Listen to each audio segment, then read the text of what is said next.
So did I like Fantastic Four issue 3? No. Let's start with the cover, and there they are in their costumes. My God! Okay, it's happening! How can you not get emotional about this? It's perfect. Es perfecto.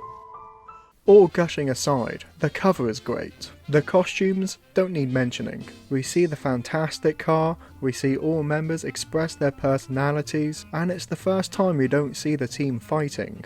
They don't need to show off the villains, just everyone's favourite Marvel family. Our issue opens up with a magic show by the Miracle Man. As he shows off his levitating powers, he introduces the local celebrities in the audience. The Fantastic Four, Mr. Fantastic, the Invisible Girl, the Thing, get that spotlight off me, and the Human Torch.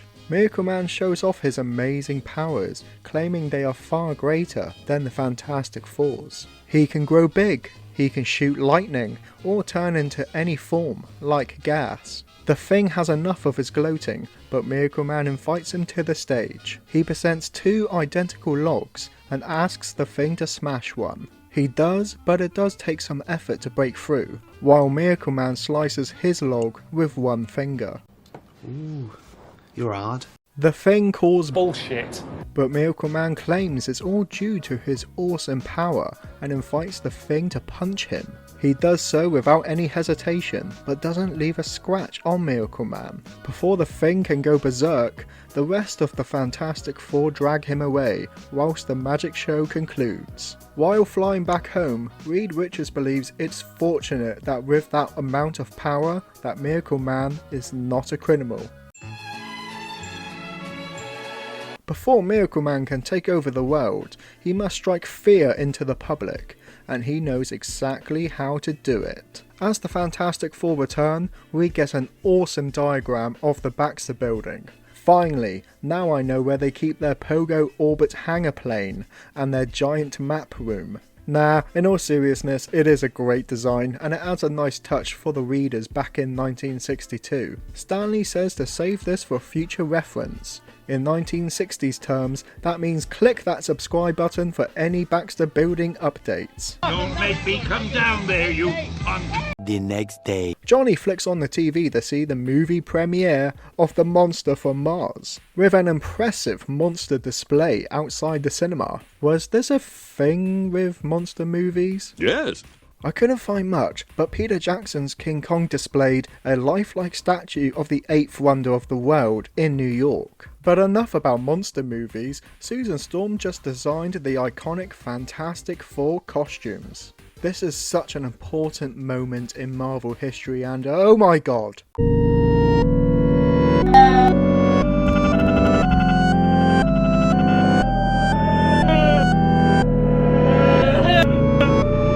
Whilst our eyes recover from that, scary! and Ben Grimm protesting against the new costumes, Johnny spots Miracle Man at the movie premiere. He sees him use some magic gesture to bring the monster statue alive. Magic. The now living statue crashes a car before disappearing into thin air. Before the Fantastic Four can warn the Commissioner of the Police about Miracle Man, the cocky Magic McGee beats them to it by declaring his intentions of ruling the Earth. You what? The Fantastic Four shows the functionality of the Fantastic Car as they split up to look for the monster.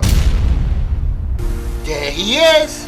Mr. Fantastic is first on the scene. He stretches across the neighbourhood buildings to trap the monster. But Miracle Man stops him by throwing a brick. I love my break!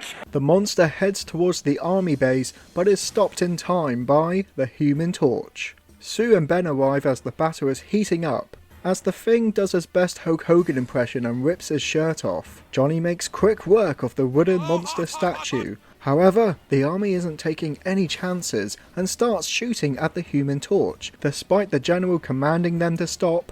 Stop, don't come back. They dose him with water, making him fall to the ground. Before Ben can help Johnny, Miracle Man gets in his way and sinks him through the ground. The menacing magician plans to steal a super tank, to take over the world. With the men down, it's up to the Invisible Girl to save the day. She turns invisible and sneaks onto the tank transportation truck. 1 hour later. Back at the Baxter building, pondering pipe-smoking Reed Richards is waiting for Susan Storm's signal of Miracle Man's location. Johnny is outraged that they left Sue behind, whilst the Thing has his clothes back on. Ben Grimm claims if they work together, they can defeat the Miracle Man due to their awesome powers, as he recaps the origin of the Fantastic Four for any readers that missed out. But whilst he recaps his origin, Ben Grimm mentions the curse he now has to live with his new rocky figure, calling himself a gruesome, ugly thing. He wants to look normal again, and mentions how he wants Sue to look at him the same way he looks at Reed Richards. Johnny takes offence to this, and says his sister will never go for him, even if he looks like the 1950s movie star Rock Hudson. Oh, that's too bad. The two get into a scuffle, but Johnny leaves as he's sick of the Thing's behaviour. Never see this face again. Meanwhile, At a junkyard at the edge of town, Miracle Man is hiding his new super tank with scrapped cars. Invisible Girl is keeping an eye on him until Miracle Man's dog was able to pick up her scent. You know, the dog we've never seen before. Are we going to see this dog again within this story?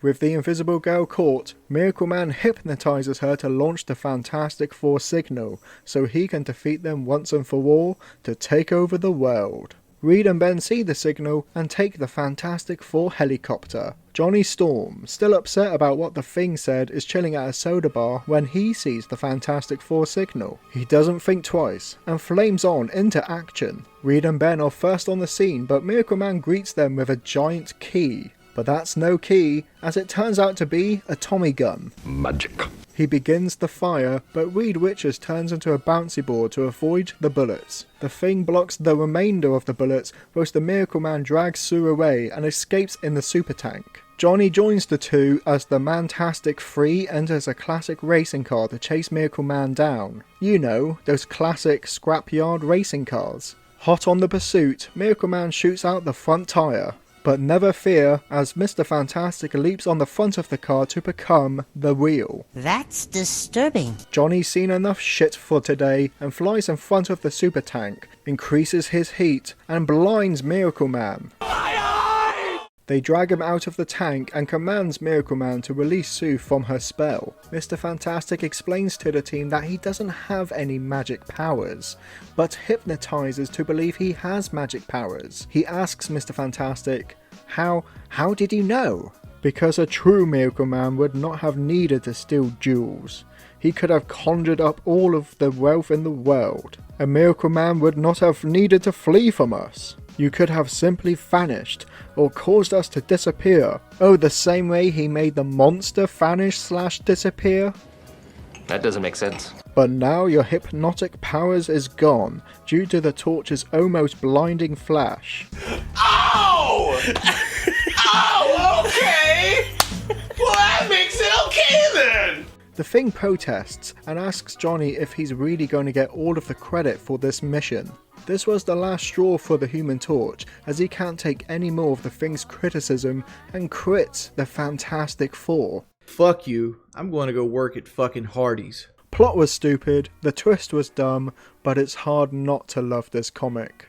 I'm totally seeing this through rose-tinted glasses, but being a Fantastic Four fan, it's hard not to have a big smile on your face seeing these suits, seeing the fantastic car and the Baxter building for the first time. Plus, I know I keep mentioning this within my reviews, but this was way ahead of its time for 1962. For a superhero to leave the team was unheard of. They weren't meant to have personal problems or have any issues being a superhero. Of course, we know this departure wouldn't last forever, but plot points like this that made Marvel Comics set out from the West and giving it its own brand, its own style. But taking the identity of the Fantastic Four and the comic book revolutionary stuff out of the way, the comic wasn't great. Little things from the dog and the race cars to the twist of, oh, it was an illusion the whole time. It would have been a good twist if Stan Scooby-Doo'd it and explained how each magic stunt was actually man-made, but nope, the Fantastic Four and the public just believe what they saw. I don't know, I just feel like Miracle Man is just a poor man's version of Mysterio. I feel like that character executed illusions a lot better. With all that being said, I am torn between two grades. I was going to give it a C, but the fact that Johnny left the team bumps up the grade to a very low B-.